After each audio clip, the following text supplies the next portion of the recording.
In this video, I want to talk about how to put things on sale using GigoShop. Let's take a look here. I've added another product to our shop. Notice, by the way, the difference here. This one says Add to Cart. This one says Select. That's because this one has options on it. It doesn't have to be options in difference in pricing. It could be just options in small, medium, large, that sort of thing. So you can't just add it to the cart.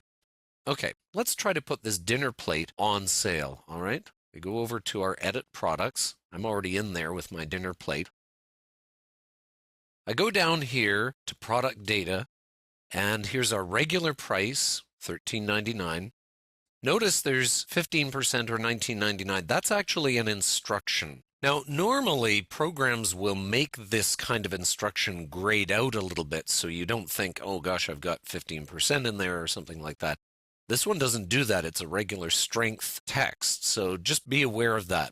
So we're going to enter in here, let's say it's going to be $11.99 instead, okay? So I hit Update. And now when we come back to here, watch what happens. Now we have a little graphic, and this is dependent a little bit on your theme and the way things are going to show, and you do have some control of this via your theme. But just out of the box, this is great. It shows you it's on sale. And notice it crosses out the regular price and puts in the new price here. Okay? So that's an example of using a sale price on a simple product. Okay? Now let's say we've got our variable product, like we did with our bowl, and we'll go over to our wide rim soup bowl. Remember, it's variable, so it doesn't have any price here, okay?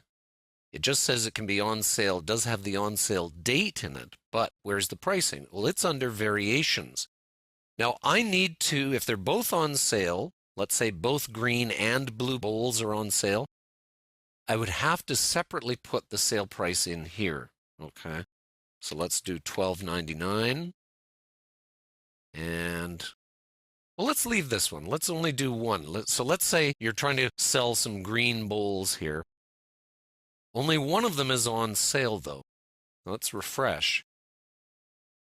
So it still shows it on sale, and the price is crossed out here, but it only applies if we go into Select here. It actually will only happen to the one. So let's choose small blue plate, let's say. Right? It's still at $15.99. Okay, it's only when we switch this to green that we get the sale price. So that's something to keep in mind, and very flexible, very handy, that you don't have to have all your variations on sale at the same time. But if you want both on sale, let's say you had 10 options, 10 variations, you'd have to fill in the sale price on every single one of them if you want it to apply across the board. Okay, and the other thing to keep in mind is there's an enable button here. You can disable this, and now whatever you enter in here doesn't matter. No sale will happen. So this has to be enabled, which it is by default.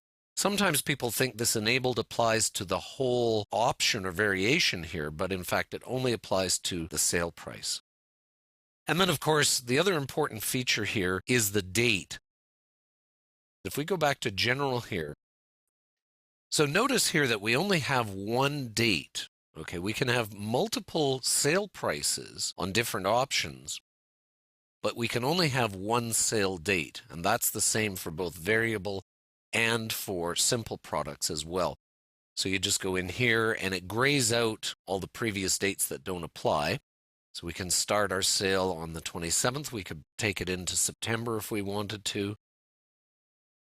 Right? And that will keep the sale price ending at a certain date. That's very important because if you go and enter a sale price and you forget to take it off, that's not good for business. There we can update it. Now it doesn't do anything different on here. We don't see any change for this. And we're going to go like this, and we're going to go green. It doesn't tell you the dates it's on sale. That's simply on the back end. It'll stop showing this as of the date you set for the ending date. So that's about how to put things on sale using your GigoShop shopping cart.